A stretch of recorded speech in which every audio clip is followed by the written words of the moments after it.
नमस्ते। आप सभी से अनुरोध है कि कृपया हमारी चैनल को सब्सक्राइब करें और वीडियो को लाइक करें। और सबसे पहले मैं आप सभी को धन्यवाद देना चाहता हूं कि हमारा क्राउड फंडिंग का टारगेट आपने पूरा करवा दिया है और इसके लिए आप सभी का मैं बहुत बहुत आभारी हूं। आखिरकार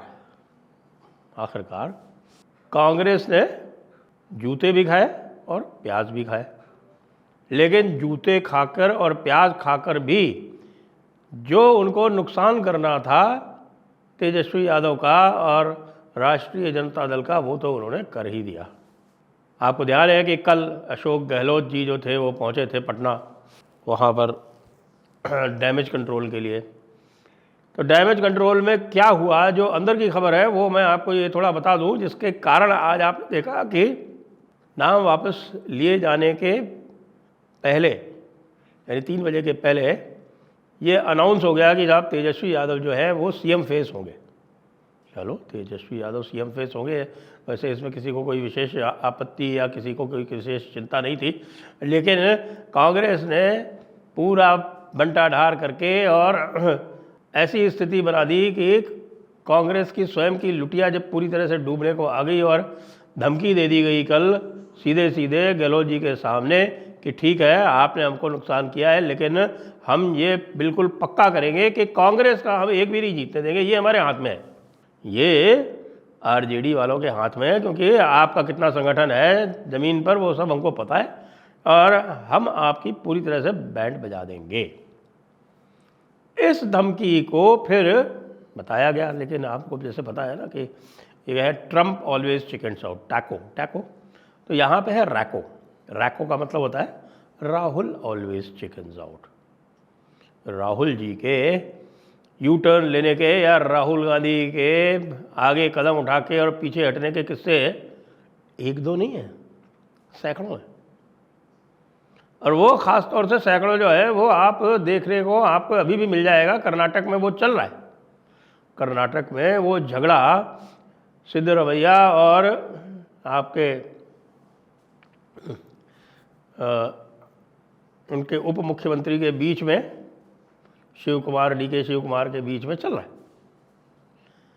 यही झगड़ा राजस्थान में हुआ था। राजस्थान में पूरा चुनाव लड़ा गया किसके नाम पर? सचिन पायलट के नाम पर। लेकिन सचिन पायलट के चुनाव में भीतरघात करने का काम किसने किया? अशोक गहलोत ने।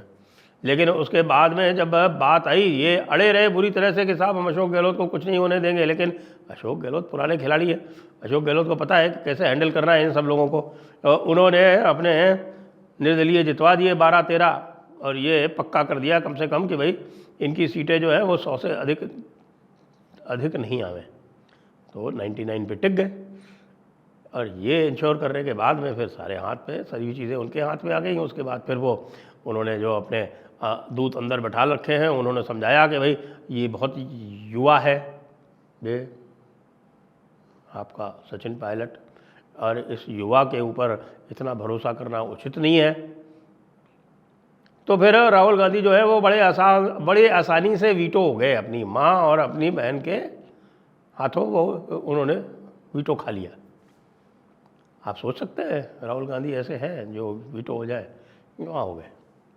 अब आप ये देख लीजिए कि सारा तमाशा बिहार में करने के बाद लगातार तेजस्वी यादव को एक तरह से अपमानित करने के बाद अंत में जब ये पता चला कि तेजस्वी जी जो हैं वो खुद जीते कितनी या नहीं जीते, लेकिन कांग्रेस की सारी हरवाने की ताकत तो रखते हैं।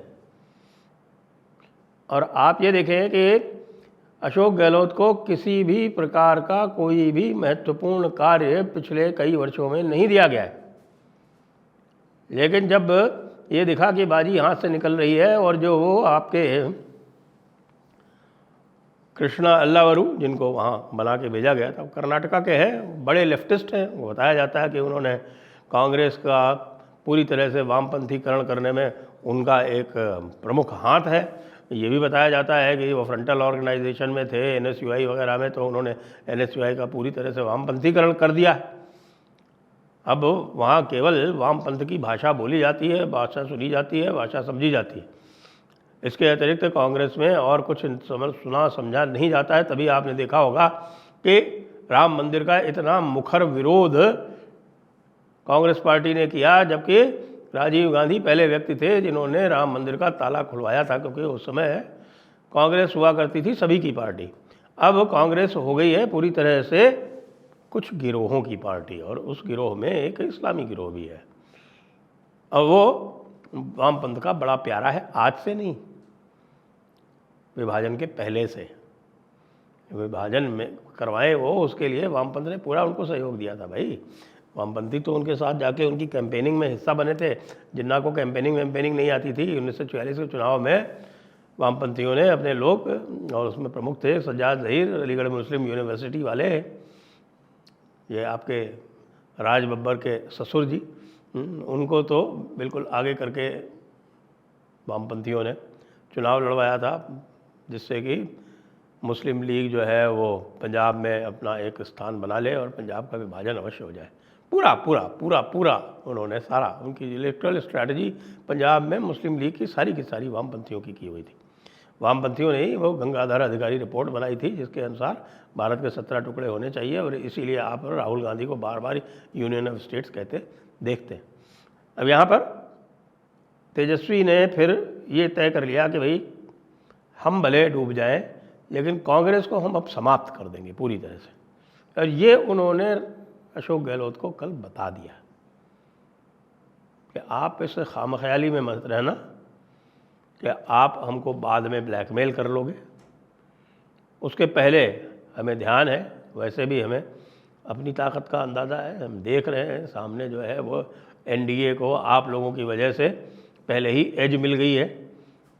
जो पब्लिक का परसेप्शन है वो बदल गया है कि ये आपस में झगड़ा करने वाले लोग हैं, ये अपनी सीटें भी नहीं समझदारी से बांट सकते, जबकि एनडीए की सीटें जो है वो पूरी तरह से बराबर जिस तरह से बंटनी चाहिए उस तरह से बंट गई। जो कुछ भी थोड़ी बहुत बदमज़गी हुई उसको भी तुरंत ही संभाल लिया गया। अमित शाह आके स्वयं बैठ गए, लेकिन राहुल गांधी स्वयं इन चीज़ों में भाग नहीं लेते हैं। राहुल गांधी केवल रिमोट कंट्रोल एक्सरसाइज करते हैं। वो कृष्णा अल्लावारू का चला नहीं। कृष्णा अल्लावारू की संभावना ये होगी कि उनको पीट दिया जाएगा। वो भी घबराए हुए थे, नहीं आना चाहते थे। तब ऐसी स्थिति में कई वर्षों बाद अशोक गहलोत को संकटमोचक बनाकर भेजा गया। बाकी और कुछ हो या ना हो, अशोक गहलोत की राजनीतिक कुशलता का लोहा सब मानते हैं। तो पता नहीं किसकी बात मान ली। हो सकता है सोनिया जी ने कहा हो कि क्या बेवकूफ़ी कर रहे हो, अशोक गहलोत को भेजो। अशोक गहलोत जी को भेजा गया, और अशोक गहलोत जी ने बगैर कोई किसी तरह का नाटक किए सीधे जाके वो बैठे जाके लालू जी के और तेजस्वी जी के साथ। ये भी आपको तारीफ़ करनी पड़ेगी कि भाई अशोक गहलोत जो है वो इस मामले में चतुर है, ईगो नहीं रखते। वो लोगों को प्रेम से निपटाते हैं, प्रेम से, बहुत प्रेम से निपटाते हैं। कितने लोगों को निपटा चुके।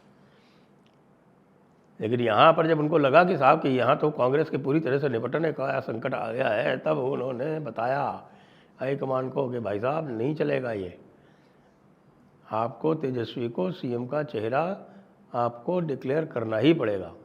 अब इसके पीछे भी कई सारे पता नहीं क्या अल्लावारू के जो है वो कैलकुलेशंस थे। अरे भाई तुम किसको बनाना चाहते थे? क्या राहुल गांधी को बनाना चाहते थे क्या चेहरा? वो तो नहीं बन सकते थे। तो उत्तर प्रदेश में जहाँ उनकी स्थिति थी, जब उनसे कहा गया था 2007 में कि यहाँ के चेहरे बन जाओ, या 2012 में भी कहा गया था कि भाई यहाँ चेहरा बन के चुनाव लड़ दो, तभी उन्होंने इनकार कर दिया था। प्रियंका गांधी ने भी कर दिया था। बड़ा ख़तरा रहता है उनको अपनी छवि का। लेकिन जब लगातार चुनाव हारते रहते हैं तब छवि को कुछ नहीं होता, तब किसी न किसी दूसरे के ऊपर जो है वो दायित्व संभला दिया जाता है, उनकी जिम्मेदारी तय कर दी जाती है, और वो बेचारे जो हैं वो भटकते रहते हैं। यही यहाँ पे ट्राई हो रहा था, लेकिन ये बैठा नहीं मामला, बिल्कुल ही नहीं बैठा।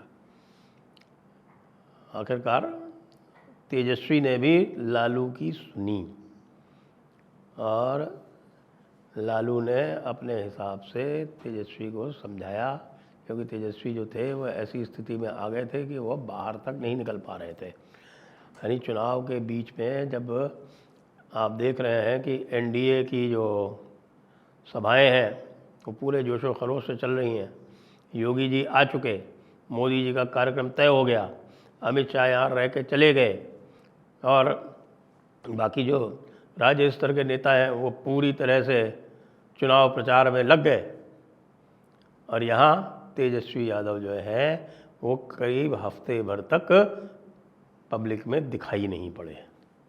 देखिए, इसमें चुनाव में इन चीज़ों का बड़ा प्रभाव पड़ता है और ये प्रभाव पड़ रहा था। दूसरी तरफ से जो वो 10,000 रुपये वाली जो स्कीम है उसके कारण महिलाएं पहले ही नीतीश कुमार से न केवल प्रभावित हैं, एक प्रकार से वो उनके प्रति कहें कि साहब वो कृतज्ञ हैं। तो उस कृतज्ञता भाव से इसमें और ये सब मिल जाने के बाद में तो महिला वर्ग तो एक तरह से पूरी तरह से वैसे ही नीतीश के प्रति समर्पित है और उसमें ये सब खोट जो थी वो चली नहीं। आखिरकार राहुल गांधी को तेजस्वी के सामने सरेंडर तो करना पड़ा, लेकिन जो नुकसान वो कर सकते थे वो कर गए भैया। जय हिंद, जय भारत, वंदे मातरम।